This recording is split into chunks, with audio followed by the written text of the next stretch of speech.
Welcome to the workbench. I'm Doug. Today I'd love to show you some nice little tips for successful free motion sewing on our Baby Lock Allegro. Now, in the instruction booklet, the first thing it's going to suggest to you is to exchange the foot so that you have the darning foot attached. Okay, and this darning foot will move up and down with your needle motion. The other thing is to attach the center needle plate. This has a single hole in it for your straight stitching. The machine knows when this is attached and it won't allow you to do any other stitch but straight stitch. Okay, and then for free motion, of course, you won't need your feed dogs because you're moving the fabric.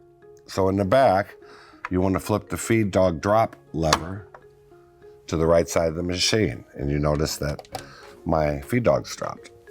And for more support, once you've dropped your feed dogs, then you could attach your nice large accessory tray.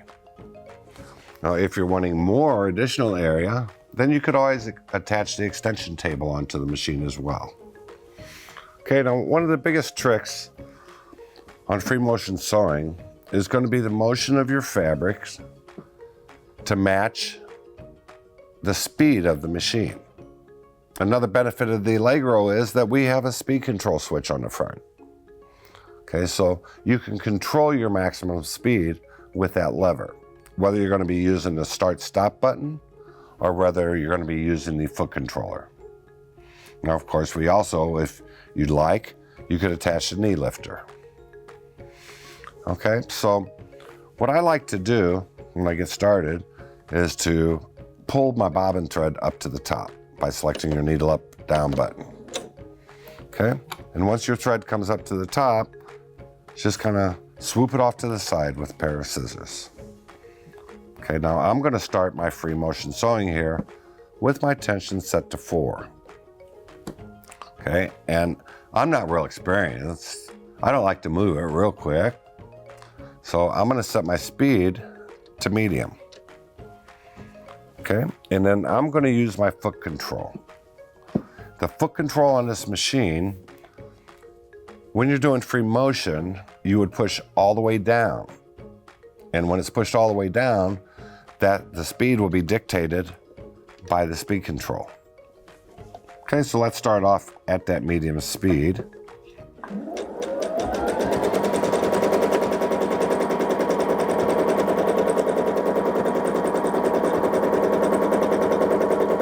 That's pretty slow motion, right? I'm sure you're going to be a little bit faster with it.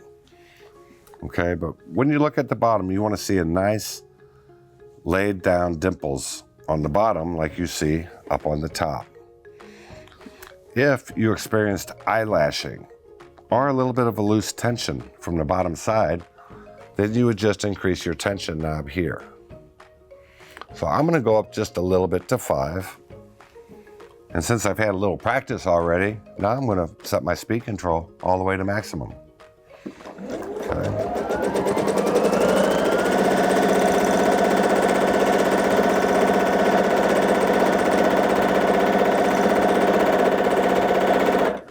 What that did was give me the ability now to move it a little bit faster, to keep those regulated stitches. If you look, all the stitches look equally.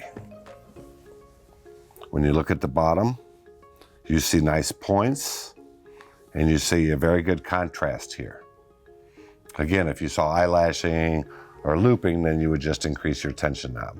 On some thinner fabrics, you may even have to go to 6 or 7, but that's not a problem. That's why we have a range on your tension. Okay, and then once you get to the end,